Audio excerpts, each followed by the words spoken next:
Hey everyone, welcome back to another quick tutorial. Today, we're diving into Jira, the go-to tool for project management, and specifically, how to add watchers in the 2025 version. If you're new here, I'm your guide to making software like Jira super easy to use.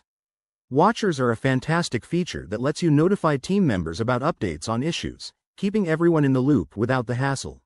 So, whether you're a project manager or just starting out, this will save you time and headaches.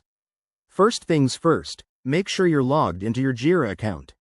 If you don't have one, head over to the Atlassian website and sign up. It's straightforward. Once you're in, navigate to the project or issue you want to add watchers to. This is usually found in your dashboard or by searching for the issue key. Now, let's get to the steps. Open the specific issue by clicking on it. You'll see a details panel on the right-hand side. Look for the Watchers section. It's often right below the description or in the activity feed. If it's not immediately visible, click on the More menu and select Watchers. Here, you'll see a list of current watchers, if any. To add a watcher, click on the Add Watcher button. A search box will pop up. Type in the name or email of the person you want to add.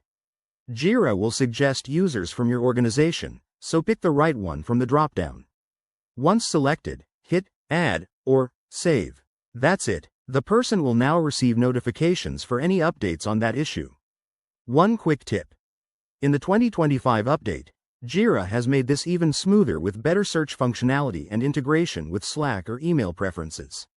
If you run into any issues, double-check permissions. Only users with the right access can add watchers. Remember, overusing watchers can clutter inboxes, so add them wisely. There you have it, you've just learned how to add watchers in Jira 2025. If this helped, give it a thumbs up, subscribe for more tech tips, and drop a comment below if you have questions. Thanks for watching, and I'll see you in the next video.